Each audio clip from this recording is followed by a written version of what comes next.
Assalamualaikum warahmatullahi wabarakatuh.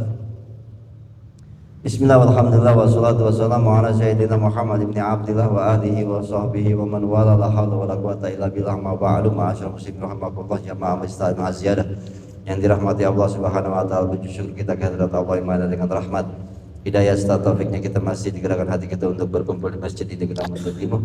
Mudah-mudahan Allah selalu memberikan keberkahan kepada kita semua. Salawat serta salam selalu kita haturkan kepada Nabi kita Muhammad sallallahu alaihi wasallam. Mudah-mudahan kita semua, keluarga kita dan semua yang kita cintai bisa berkumpul kembali di yaumil mahsyar di bawah naungan syafaatnya baginda Nabi besar Muhammad sallallahu alaihi wasallam. Amin ya rabbal alamin. Seperti biasa sebelum kita mentalib, mari kita membaca suratul Fatihah. Kita khususkan untuk mengarang kitab Syekh Ibn Rajab Al-Hambali usulul Qur'an wala wa masahib al-maqam jadi Muhammad Amin Muhammad sebagai usulul Qur'an Allah yang berkah Muhammad jana wa ila barakatuh masyaallah wa ibn abadi fi dunya wal akhirah. Siril Fatihah. Alhamdulillah.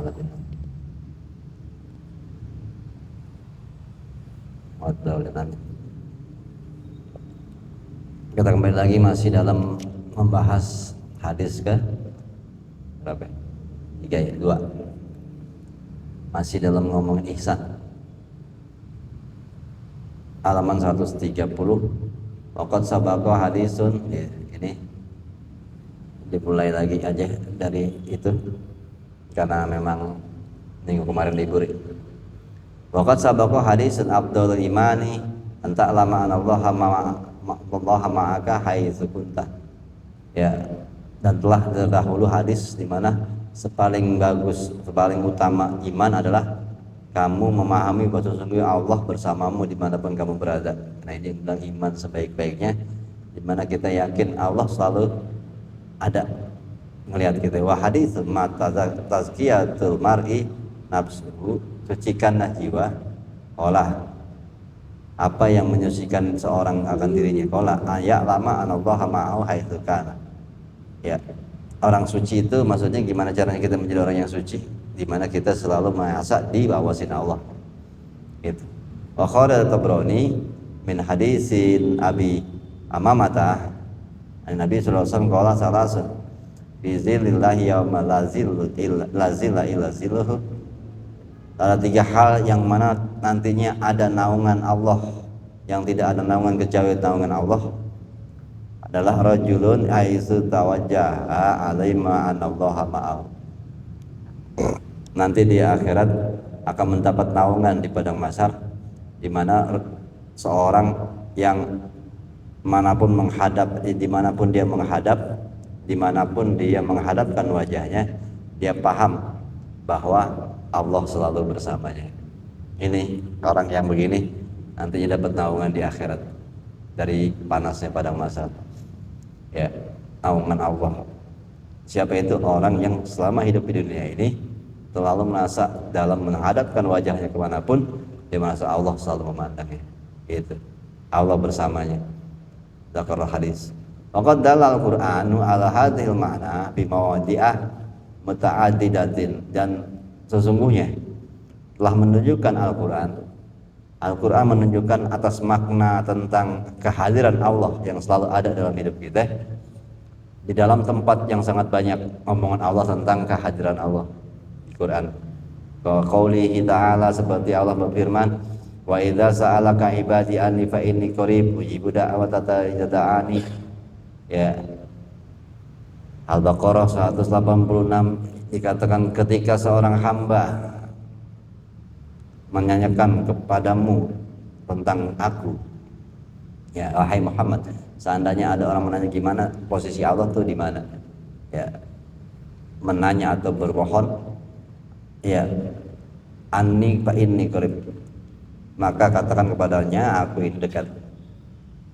Ya ujibu da'wata da'ani, ya aku akan jawab apapun yang dia akan minta. Itu katakan aku dekat wahai Muhammad, ya aku akan jawab kalau dia minta. Terus kita kayaknya nggak dijawab-jawab, gimana? Kitanya belum dekat. Kalau Allah udah bilang fa inni qaribun, sesungguhnya diriku dekat, Allah sudah berusaha memeluk kita atau memegang atau bersalaman, terus kita cuek. Gitu. terus kita minta, nggak pantas banget dicabulin. Maksudnya Allah itu selalu hadir, selalu menganggap kita, selalu ingin kita dekat, selalu ingin mengajak kenalan. Ujibu da'wata da'i, kalau mau kenalan, kalau mau dekat baru akan dijawab apapun yang diminta. Itu. Oke, pertamanya di situ dulu. Ya. Kalau mau ujibu da'wata da'i, aku akan jawab apapun dia minta. Pertamanya itu dulu itu, Pak ini korib, aku itu dekat. Nah, Allah udah ngerasa dekat, kok kitanya nggak mau dekat.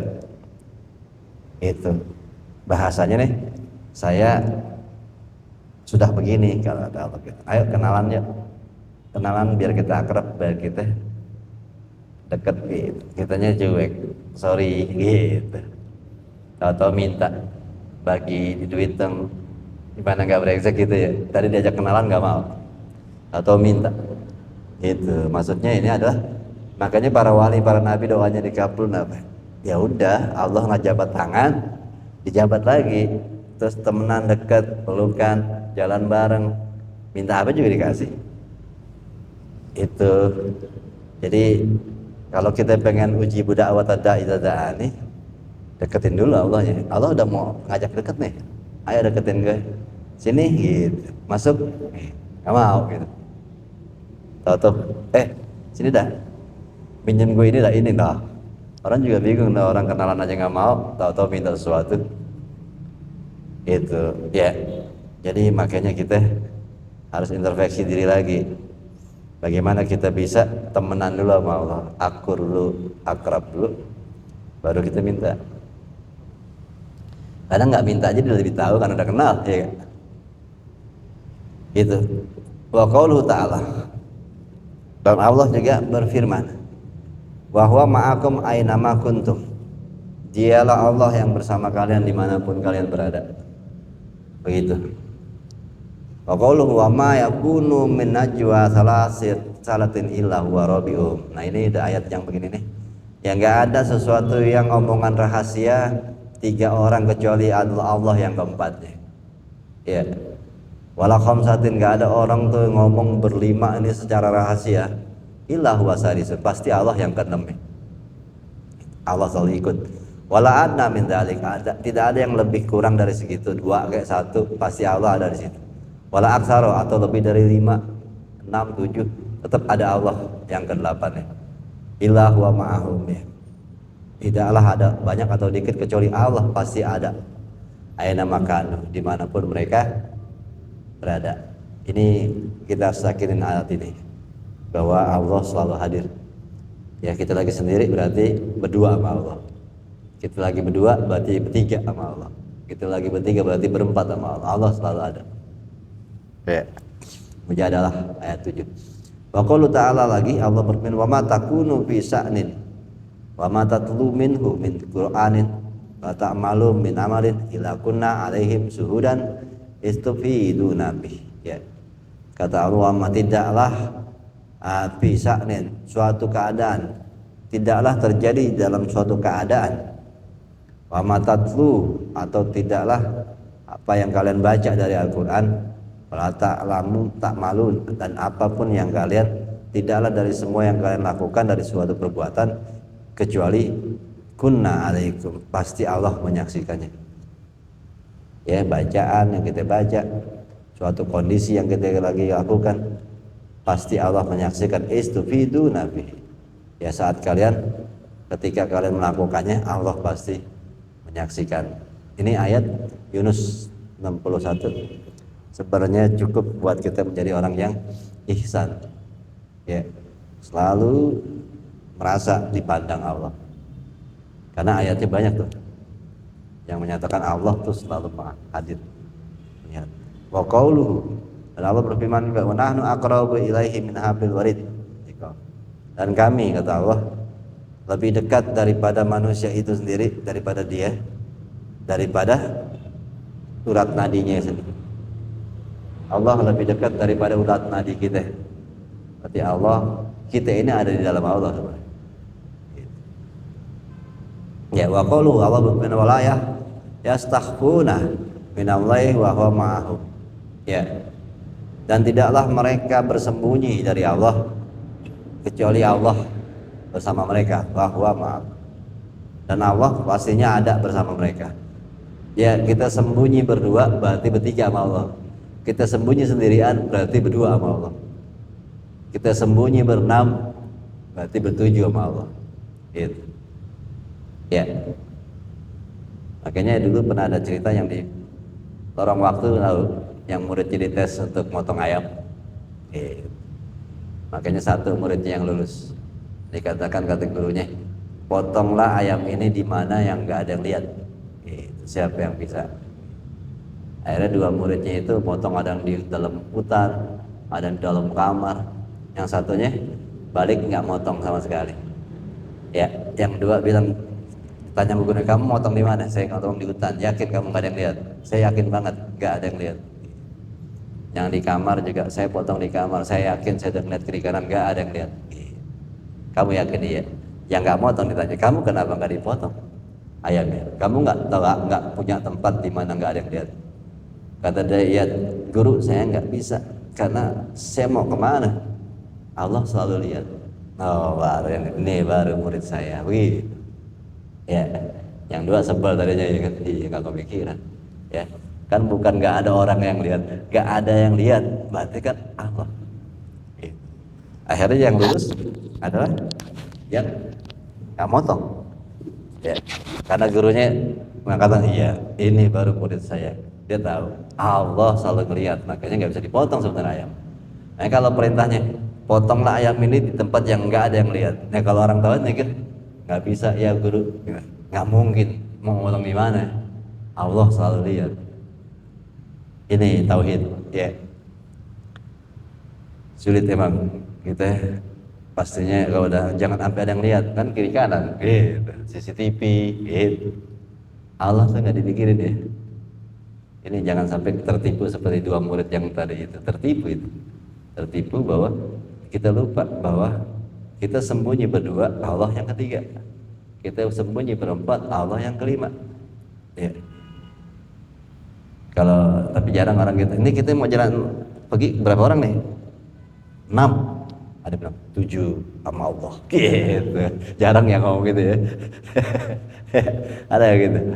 Lu mau jalan berapa orang? Bertiga, berempat kali. Berempat gimana? Yang keempat Allah. Gitu. Nggak pernah begitu ya ngomong ya. Ya.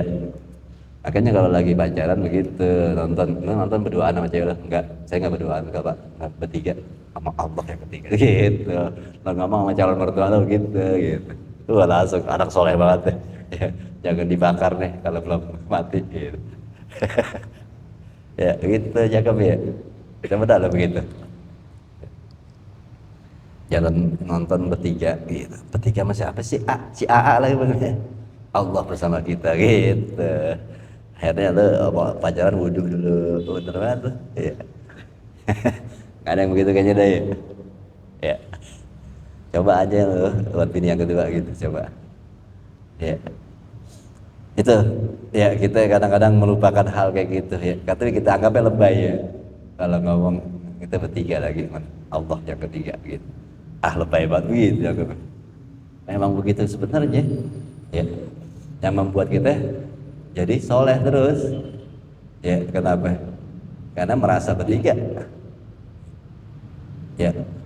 Waqad warada al ahaditsu sahihah, dan sesungguhnya telah diriwayatkan dari hadis-hadis yang sahih, ya, bin nadabi, yang mana anjuran atau kesunahan ila istihdari halil qurb, untuk menghadirkan kedekatan ini fi halil ibadat, ya.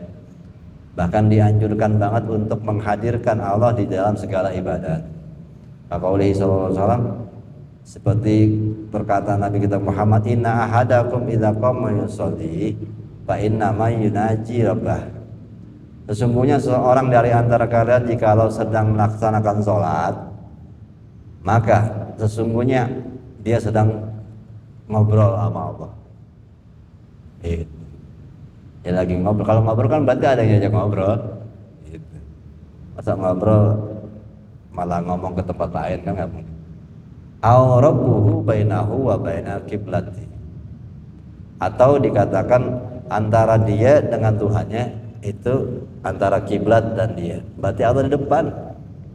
Kita sembahyang berarti antara kiblat dengan kita itu Allah di situ. Berarti kan kita sembahyang Allah di depan kita. Berarti kita lagi ngobrol sama Allah. Itu. Kalau ngobrol diajak ngobrol kita nggak ngah mulu, kan sebel ya diajak ngobrol. Ya. Pokoknya sallallahu alaihi wasallam Nabi juga mengatakan innallaha qibala wajhi idza shalah. Sesungguhnya Allah qibala ini menghadapkan wajahnya kalau kita lagi sholat. Allah ngadep ke kita. Ya. Berarti kalau lagi sembahyang itu benar-benar Allah tuh lagi ngamandang kita. Jadi tengahnya diajak ngobrol, Allahu Akbar, ya Allah langsung bilang ada apa? Mau ngobrol gitu. Berarti Allah langsung ngadep kita,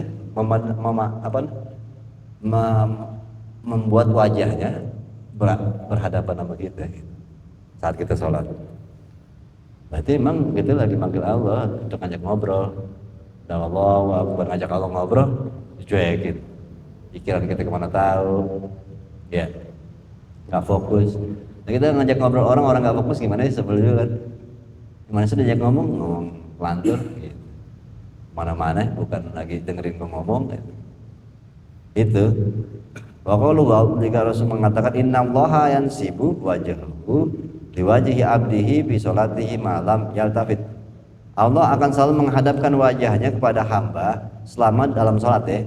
Dalam sholat selama hamba itu tidak berpaling, tidak menengok kemana-mana, baik pikirannya atau apa. Kalau udah mulai nengok kemana-mana, ya itu berarti udah Allah memalingkan mukanya udah. Diajak ngobrol dia nengos gitu. Ya makanya kadang kita itu mata kita udah menengok ke sana ya. Ya kadang kita ngajak ngobrol orang aja, ini lagi ngobrol nih, terus mata dia ke sana. Kita yang ngajak ngobrol kadang lu ngeliatin apa sih? Kan begitu.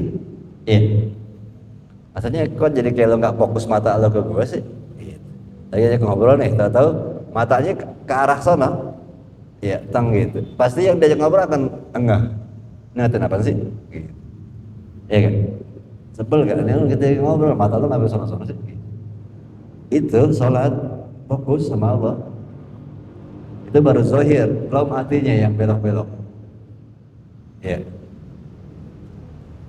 Wa qauluhu lil ladzina rafa'u aswatahum bi dzikri innakum la tad'una asamma wala ghaiban.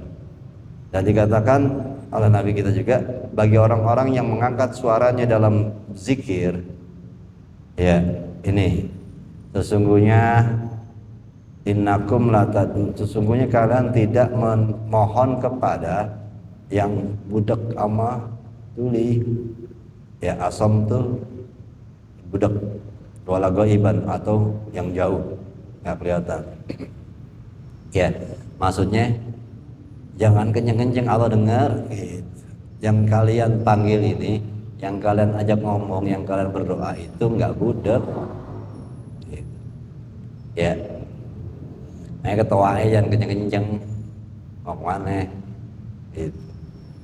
Kadang ini emang zaman sekarang syiar udah ngomongnya kita syiar Islam gitu. Padahal udah ganggu orang lain.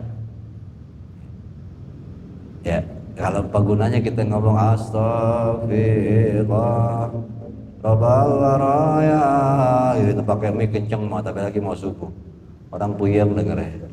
Itu kan artinya apa? Yang paham domir tahu ya, astagfirullah domir ana. Ngapain kita mohon ampun sama Allah, semua kampung tahu. Aku mohon kepada Allah gitu. Ya kalau nahnu sih mending astagfirullah kami. Dia ngomong buat dirinya sendiri tapi semua kampung mesti tahu. Bahasa saya, dosanya segede apa sih semua kampung masih tahu dia lagi minta ampun. Dosanya sama Allah, Allah nggak tuli. Nah, ini toa nih kadang-kadang buat kemana arahnya. Kalau tujuan toa kan buat disampein nyampe. Kalau ngomong begini takutnya nggak kedengeran. Tujuannya cuma buat biar kedengeran. Nah kalau urusan sholat ibadah kepada Allah yang pasti kan untuk kedengaran sama orang yang paling belakang lah, Allahu Akbar, yang paling belakang dengar di masjid ya. Berarti kan toa cukup terdengar di masjid, nggak perlu terdengar. Yang di luar emang pada sembahyang juga, buat apa dengar imam? Itu. Ya kalau untuk tujuannya ke manusia, oh manusia biar toa ini biar makmumnya dengar. Cuma sampai situ kalau ke urus manusia. Selebihnya apa yang kita baca buat Allah dengar. Ya nggak perlu kenceng-kenceng. Ya, terus sampai sekampung dengar mau ngapain? Emang sekampung pada sembahyang kan kagak? Gitu. Ya, yang kalian doa ini tidak budek. Gitu. Ini akhirnya bahasa sekarang adalah siar akhirnya udah mengganggu, bukan siar lagi. Ya. Jalan udah macet, nyetel kasetnya ayat-ayat Quran sih. Ya. Dapat pahala gak tuh? Nyetel kaset ayat Quran. Ya bukan dia yang baca gitu ayat. Nyetel kaset tinggal. Bisik banget. Itu tinggal parang ada tuh. Mau maghrib. Jalan terus gitu macetnya. Puyeng gitu kredit. Suara mic pengajian itu rotal luar biasa. Agama jadi hal yang ya malam juga subuh, sebelum subuh tuh orang tidur dan Nabi itu melarang mengganggu orang yang tempat istirahat, ya dosa meskipun kalian sedang baca Al-Quran. Saya gitu, kalian baca Quran mengganggu orang waktunya tidur, kan waktu itu waktu tidur malam, apalagi orangnya bukan tidur tahajud. Aduh, sereman lagi. Makanya ajan subuh aja langsung gitu, diam tit langsung ajan. Emang ngebangunin pas setuju. Kalau sebelum subuh itu sebenarnya nggak baik membangunkan orang sedang lagi tidur, apalagi sedang lagi ibadah. Ini kadang-kadang sedih nanti takutnya yang kayaknya rajin sebelum subuh gitu, baca Allahumma gitu, salawat lagi, ya itu ternyata nilainya adalah dosa karena mengganggu orang sedang tidur. Kayak di akhirat pahit ya. Apalagi ternyata bukan ganggu orang tidur lagi, ganggu orang lagi sholat tahajud, lagi zikir. Ya, mujahidin masih begitu? Udah nggak ya? Hah? Sebelum subuh masih ada. Assalatu wassalamu alaihi gitu ya. Ya emang ini peradaban yang semakin tergeser. Ya. Tuh, makanya emang nanti ada tanda-tanda kiamat gitu. Ya, setelah ini kan ngomong tentang kiamat. Ini langsung aja pindah ke halaman 104 32 di bait kedua itu waman wasala ilal istidari hada bi hali dzikrihi lillahi wa ibadatihi istanasa billah wastauhasa min khalqihi daruratan. Ini bisa nggak kita jadi begini? Tanda-tandanya nih, tanda-tanda orang yang dekat sama Allah ada nggak? Waman wasolah ada itu di bait keduanya, ketiga ya. Waman wasolah ilal istidari hadahi hal di zikrillah wa ibadati. Siapa orang yang sampai bisa menghadirkan hatinya dalam kondisi ada mengingat Allah dalam ibadah juga, dalam ibadahnya sholat misalnya bisa menghadirkan Allah, istana sawillah, dia akan merasa tenang, merasa dekat sama Allah. Jadi kuat di ibadah lama. Karena kalau itu tanda-tandanya tuh. Kalau orang duduk ibadah, zikir, Allahu Akbar tenang gitu, bisa duduk lama, tentram, berarti dah merasa Allah tuh ada. Gitu. Makanya dia nyaman. Kalau kita bawaannya pengen selesai aja, ini Allah belum hadir ya. Wastahwasa min khalqihi baruratan. Dan sebaliknya, dengan seketika juga berasa asing kalau berurusan sama orang. Jadi kalau sama orang-orang banyak malas jadinya, nggak semangat atau resah. Tapi kalau sendiri tenang. Nah ini orang yang sudah terlihat kehadiran Allah. Jadi kadang ada orang yang memang lebih senang sholat di rumah. Kenapa? Karena dia ngerasa tenang, karena merasa berarti Allah hadir. Tapi banyak orang dia merasa resah. Gitu. Itu orang-orang yang ya sebagian umum kita kalau sendiri resah ya. Bareng-bareng baru tenang, apalagi sampai ngerokok ngopi ya tenang kan ya. Itu ya. Itu kadang-kadang ada orang yang sholat di masjid baru udah kelihatan khusyuk. Lagi sendiri resah aja. Nah ini kan berarti Allah belum hadir. Ya. Orang-orang yang sudah Allah hadir di dalam dirinya, kesendirian justru membuat dia tenang. Beramai-ramai dia masa terasing. Gitu. Qala Thawrun Ibnu Yazidin qara'tu fi ba'dil kutubi anna Isa alaihi salam qala. Aku membaca di sebagian kitab Injil maksudnya mungkin bahwa Nabi Isa pernah berkata, sesungguhnya Nabi Isa pernah mengatakan, ya ma'syarul hawariyin, wahai hawariyin, sahabat-sahabatnya ya, kalimullaha kasiran, banyaklah kalian ngobrol sama Allah, wa kalimun nasa qalilan, sedikitin ngobrol sama manusia. Qalu, mereka bertanya, kaifa nukallimullaha kasiran, wahai Isa, bagaimana kita bisa ngobrol banyak sama Allah? Qala ukhlu bi munajati, ya seringin menyendiri untuk ngobrol sama Allah. Akhlu bidu'ai, ya seringin menyendiri untuk berdoa kepadanya. Kharaja Abu Naim, itu cara-caranya ya. Jadi bisanya biasanya tengah malam berarti ngobrol, banyakin ngobrol sama Allah, jangan ngobrol sama orang dulu gitu. Kalau kata Nabi Isa, bagaimana sih caranya ngobrol sama Allah? Ya tengah malam sendirian ngobrol aja, munajat, banyak doa tengah malam sama Allah, ya itu namanya ngobrol sama Allah. Ya coba seringin, banyak teman ngobrol baru tengah malam gitu. Lalu bait selanjutnya itu di bawah, waqala Abu Asamah, lewatin itu, dakhaltu ala Muhammad ibn Nadir al-Harisi fara'aitu ka'annahu munqabidun, ya aku datang ke rumah Muhammad bin Nadir, kata beliau ini Asamah, Abu Asamah, aku memperhatikannya seakan-akan dia itu nggak ramah gitu. Ini ada Muhammad Ibn Nadir didatengin tamu, ini tamu yang cerita, gue datang kok dia kayaknya kurang ramah ya gitu, nggak bersahabat gitu, kayak nggak terima ditamuin. Fakultu karena takrohu antuti, ya kayaknya kamu nggak senang dah aku datang, ngapa sih begitu? Kolah jawabannya, ajal, iya emang gue nggak kepengen lo datang gitu. Fakultu au matas tauhisu, ya bukankah kamu sendirian, kayaknya kamu lagi kesepian sendirian, kok aku datang kayaknya kamu malah keganggu, kenapa begitu? Qala kaifa astauhisu wa huwa yaqulu ana jalisu man dzakarani, bagaimana kamu bisa mengatakan aku itu kesepian sedangkan Allah mengatakan aku adalah teman orang yang selalu mengingatku. Jadi aku lagi mengingat Allah terus, aku merasa Allah selalu ada, jadi aku gak kesepian. Ya itu ya, orang yang teman sendiri berarti udah mulai adil Allah. Kalau kita udah kayaknya gak bisa sendiri aja, telepon lah, mana lo terus sini apa ya, ada temen nih.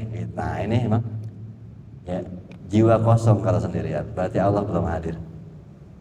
Ya kila wakila li Malik ibni Miqwal, dikatakan kepada Malik bin Miqwal bahwa jalisun fi baitihi wahdah, ya Malik bin Miqwal ini lagi duduk sendirian di rumahnya. Ada orang mengatakan, alatas tauhisu, tidakkah kamu merasa kesepian? Faqala, dia mengatakan, wa yastahwisu ma'allahi ahadun, apa ada orang yang kesepian kalau Allah bersama dia? Ya, karena kita belum bersama Allah, jadi kayaknya kesepian aja.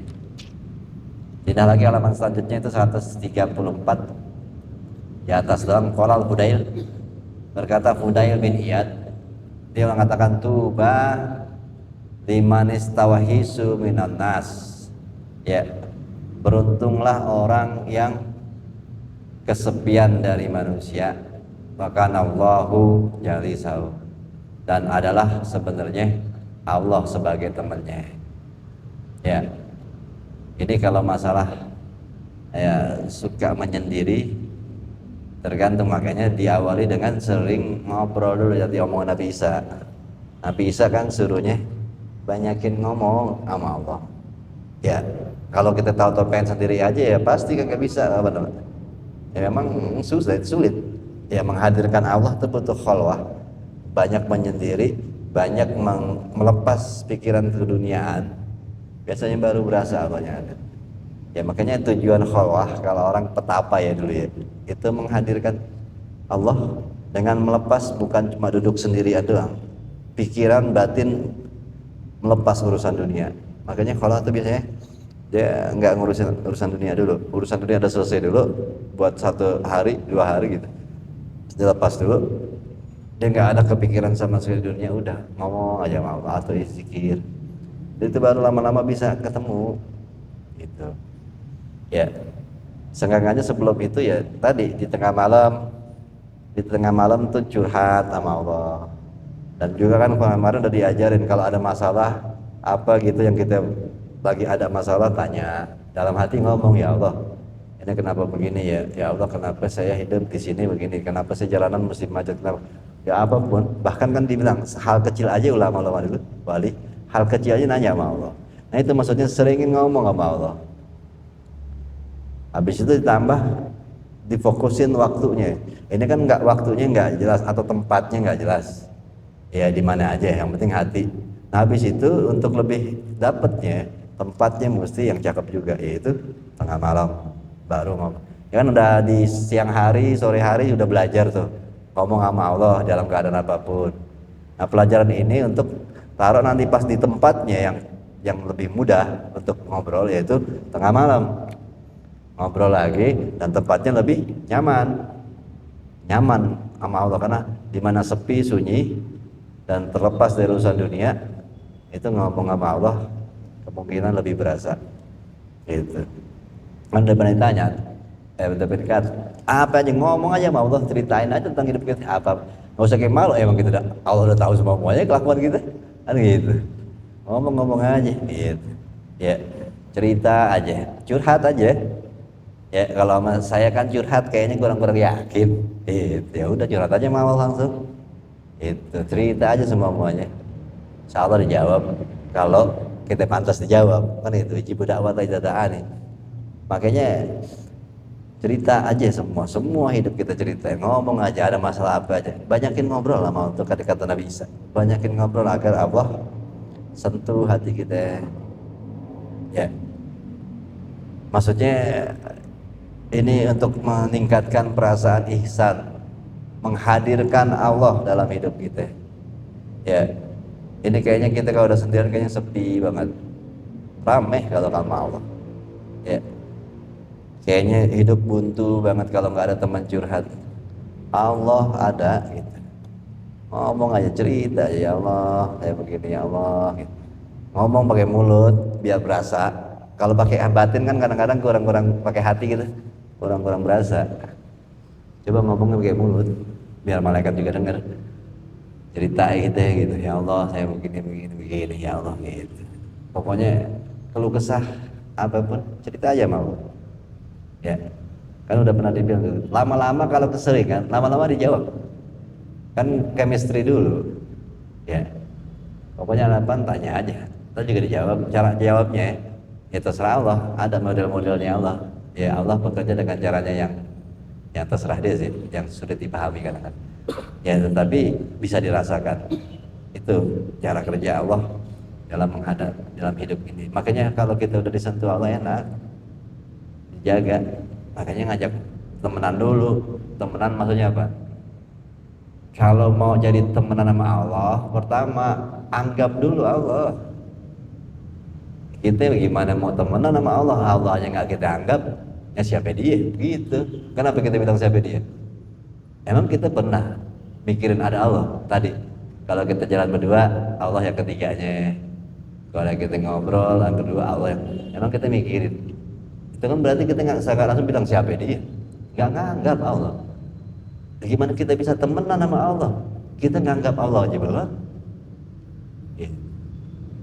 Itu gimana jadi kita bisa dikabul, bahkan gimana lagi kita bisa dilindungi sama Allah, diayomin. Kita nganggap aja belum. Gimana nganggap belum? Tadi itu banyak banget hal-hal bahwa Allah selalu ada bersama kita. Ada orang berdua berarti Allah yang ketiganya, ada orang berempat berarti Allah yang kelimanya. Itu aja kadang-kadang kita masih nggak nganggap siapa dia. Itu secara nggak langsung kita bilang siapa dia. Kenapa? Pas kita lagi jalan, ada orang nggak ya? Gitu. Kan ada orang nggak ya kiri kanan kita nengok. Kata Allah, gue ini ada. Siapa lo? Tuh, ya kan? Ini gimana kita bisa jadi temenan sama Allah? Gimana kita bisa dijawab doa kita? Kalau kita udah nggak nganggap, ya.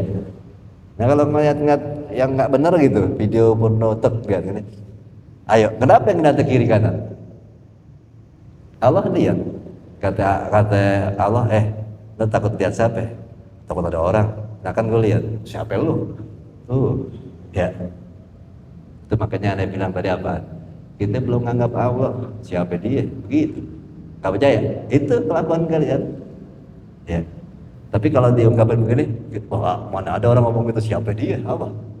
Itu ungkapan secara hakikat, zahirnya begitu. Kita lakuin nggak? Berarti kita ngomong begitu secara langsung siapa dia? Gitu. Itu kan ya lo ngerjain itu nggak takut dilihat orang, gitu. Kan gitu. Kalau lo nggak takut kayak gitu dilihat Allah, siapa dia? Sekarang langsung kita ngomong gitu.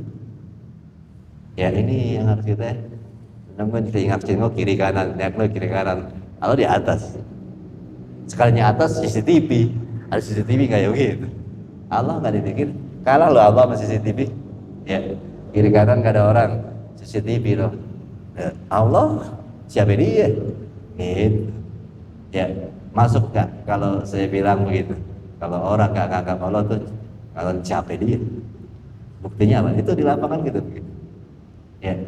Terus bagaimana kita bisa diayomi, disentuh, disayangi, dilindungi nama Allah? Kita nggak nganggap Allah. Makanya coba untuk menganggap Allah, terus banyakin ngobrol sama Allah, ngamal cerita sama Allah, lama-lama karena Allah ngerasa, saya dianggap ya, dia ngomong terus sama saya gitu. Akhirnya lama-lama itu, Reza salaka ibadi anifa ini qarib. Allah sudah begini, ayo kenalan. Kita selalu bilang siapa lo? Gitu mulu. Ayo kenalan, sering ngobrol, sering munajat, ya. Akhirnya dekat sama Allah, ngomong, minta, dilindungin, dipelihara. Tuh, ya. Ini penutupan dari bab tentang ihsan, ya. Islam, iman, ihsan. Nah, udah habis nih ihsan. Karena hadisnya kemarin Nabi sedikit ngomongin tanda-tanda kiamat. Sisanya mungkin minggu depan tentang kiamat. Itu kapan? Nabi bilang tanda-tandanya sih tahu, tapi kiamatnya kapan? Wallahu a'lam. Nah ini sebelum pindah ke hadis selanjutnya menceritakan tentang tanda kiamat gitu. Ya. Sampai sini aja insyaallah. Al-Fatihah lima fi hadratin Nabi. Siril Fatihah a'udzu billahi minasyaitonir rajim. Bismillahirrahmanirrahim. Ya kana wa ya nasta'in nasrul mustaqim siratal ladzina an'amta 'alaihim wa'afana inna hamda ya rabbana hamda ya rabbana hamda Allahumma arhamna warhamna wa'idina anfa'na bima 'allamtana wa 'allimna ma yanfa'una rabbi zidna ilma warzuqna fahma bi rahmatika wasi'a ya arhamar rahimin. Sallallahu Muhammadin wa alihi wa sahbihi wasallam. Alhamdulillahil alamin. Assalamualaikum warahmatullahi wabarakatuh.